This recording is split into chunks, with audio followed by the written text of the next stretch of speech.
కరీంనగర్లోని ప్రభుత్వ బాలికల జూనియర్ కళాశాలలో సైబర్ నేరాల వల్ల కలిగే నష్టాలపై విద్యార్థులకు అవగాహన కల్పించడంలో ఆన్లైన్ భద్రతను ప్రోత్సహించే లక్ష్యంతో సైబర్ నేరాలపై అవగాహన కార్యక్రమం నిర్వహించారు.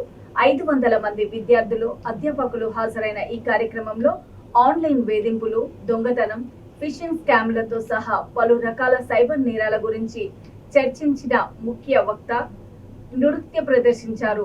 బలమైన పాస్వర్డ్లను ఉపయోగించడము, ఆన్లైన్ అరెస్టు, లింకులపై క్లిక్ చేసేటప్పుడు జాగ్రత్తగా ఉండటము, ఆన్లైన్లో వ్యక్తిగత సమాచారాన్ని పంచుకోకుండా ఉండటం వంటి సైబర్ నేరాల నుండి ఎలా రక్షించుకోవాలో స్పీకర్ చిట్కాలను అందించారు. ఆన్లైన్ ద్వారా అవసరమైన జ్ఞానము, నైపుణ్యాలతో విద్యార్థులను శక్తివంతం చేయడం లక్ష్యమన్నారు. ఈ కార్యక్రమంలో cyber crime ACP Narasimha Reddy, Sunil, inspector, cyber crime సిబ్బంది, ప్రభుత్వ జూనియర్ కళాశాల ప్రిన్సిపల్ సిబ్బంది పాల్గొన్నారు. అలాంటప్పుడు పోలీస్ ఎప్పుడు కూడా డిజిటల్ అరెస్ట్ చేయదు ఇచ్చారు. ఆ ఇన్స్ట్రక్షన్ లో 3 ఇన్స్ట్రక్షన్స్ ఇచ్చారు. సోంచు అంటే ఫస్ట్ ఆలోచించు, ఆ తర్వాత నెక్స్ట్ స్టెప్ ఏం చేయాలి, ఆ విధంగా 3 ఇన్స్ట్రక్షన్స్ ఇచ్చారు. ప్రతి ఒక్కరు గుర్తుపెట్టుకోండి. మన్ కీ బాత్ లో prime minister sir clear and క్లారిటీగా ఇన్స్ట్రక్షన్స్ ఇచ్చినటువంటి అంశాలు ఏంటి అంటే డిజిటల్ అరెస్ట్ అనేది లేదు. ఫస్ట్ పాయింట్, డిజిటల్ అరెస్ట్ లేదు.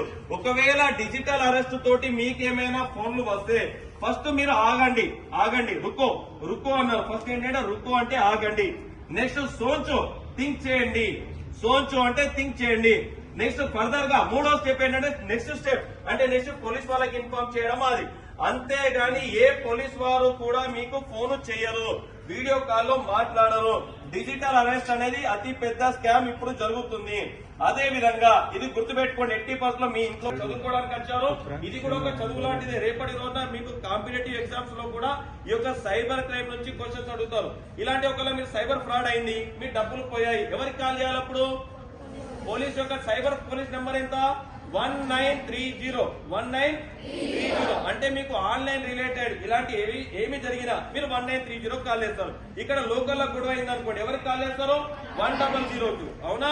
కాబట్టి బోత్ ఆర్ వెరీ డిఫరెంట్. మనకు ఎలాంటిదైనా గుర్తు తెలియని వ్యక్తుల నుంచి ఫోన్స్ వచ్చినా, గుర్తు తెలియని వ్యక్తులు మనల్ని బెదిరించినా, ఎవరైనా డబ్బులు అడిగినా వాళ్ళందరూ వెంటనే చేయాల్సినటువంటి నెంబర్ 1930. ఒకవేళ డైరెక్ట్ ఏమైనా అటాకింగ్స్ అయితే అది 100 కాల్ చేస్తారు. అవునా?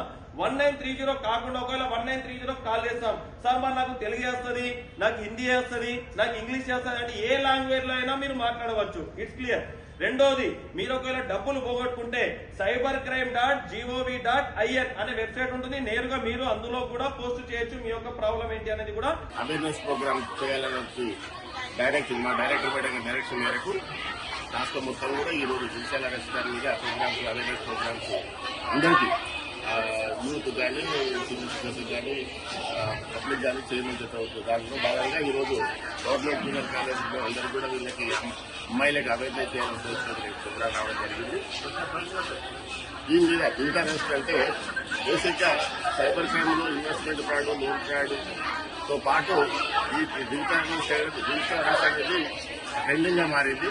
ముఖ్యంగా ఈ స్టేట్ ఆఫీసర్ ప్రభుత్వం అని చెప్పి ఎప్పుడైతే కస్టమ్స్ అని బాంబే ఎయిర్పోర్ట్ నుంచి కానీ, ఢిల్లీ ఎయిర్పోర్ట్ నుంచి కానీ విక్టిమ్స్ కాల్ చేసి మీ పేరు మీద ఫెడరల్ పార్సల్స్ వచ్చినాయి, అందులో డ్రగ్స్ ఉన్నాయి, మీ ఆధార్ కార్డు మీద డిఫరెంట్ ట్రాన్సాక్షన్ జరిగినాయి, మీ సిమ్ కార్డు మీద డిఫరెంట్ ఫోన్ నెంబర్ తీసుకొని దాన్ని ఇల్లీగల్ గా డ్రగ్స్ ట్రాన్స్పోర్ట్ చేయడానికి వాడుతున్నారని చెప్పి వాళ్ళకి వీడియో కాల్ కానీ, వాట్సాప్ కాల్ కానీ, స్కైప్ కాల్ కానీ చేసి వాళ్ళను ఎక్కడ జరగకుండా వాళ్ళని భయపెట్టి మీ మీద కేసు రిజిస్టర్ చేస్తున్నాము, మీ మీద ఎఫ్ఐఆర్ అయ్యింది, ఈ నోటీసులు ఇస్తున్నాము అని చెప్పి ఇప్పుడు పోలీసులతో మాట్లాడని చెప్పి అక్కడ ఫేక్గా యూనిఫామ్ వేసుకుని ఐడి కార్డు ఉన్న ఆఫీసర్స్ చూపించి వాళ్ళలో నేనే పోలీస్ అని చెప్పి వాళ్ళని భయభ్రాంతులను చేసి విక్టిమ్స్ని వాళ్ళతో డబ్బులు డిమాండ్ చేసి వాళ్ళతో డబ్బులను ట్రాన్స్ఫర్ చేసుకునేటువంటి ఫ్రాడ్ చాలా జరుగుతూ ఉంది.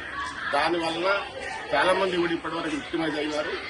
దానిలో భాగంగానే ఈ రోజు మనము ఈ స్టేట్ అంతా కూడా డిజిటల్ అరెస్ట్ మీద అవేర్నెస్ ప్రోగ్రామ్ చేయడం జరిగింది.